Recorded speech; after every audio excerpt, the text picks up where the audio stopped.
Next, we're gonna focus a little bit on stretching out the lats, the outer part of the shoulder here. I'm gonna use 2 blocks. You could again use a foam roller.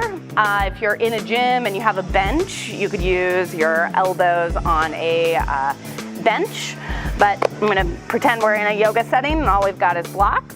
So I'm gonna set up with my knees a little ways away from the blocks, but bring my elbows down on the blocks. And then just kind of walk my knees in so that I can get into a rock back position here. Let my head start to come down towards the floor.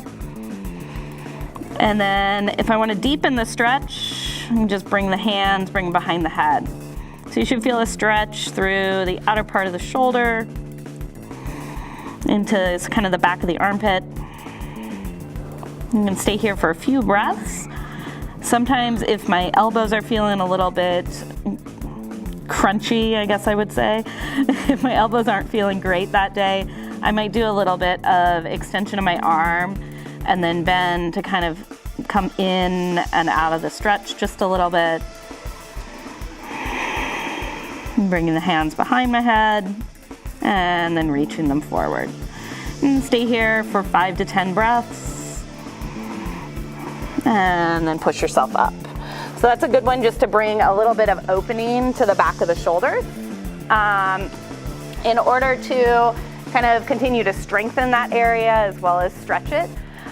One of the best exercises that I've found, if you can't find a bar to hang from and stretch out the lats, if you're at home, push up to down dog or simply plank to down dog is gonna help bring a little bit of mobility to the shoulders. So setting up with your hands underneath your shoulders and find a plank position, push away from the floor.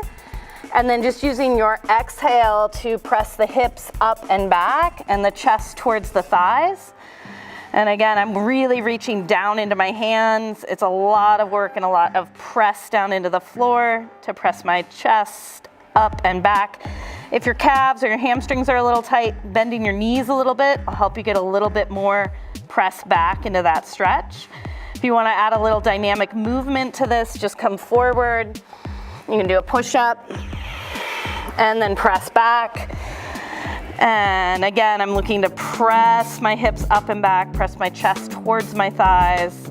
I'm reaching down into my thumb and pointer finger, and then shifting forward. I see a lot of people, their hands tend to come off of the mat, so you want to find that press down into your thumb and pointer finger, lower through your push-up, press up, and then pressing back, feeling that stretch through the outer part of the shoulder again, lifting the hips up and back, and then coming back down. So again, repeating that one maybe 5 to 10 times, going through that a couple of times just to get the shoulders warm and ready for movement.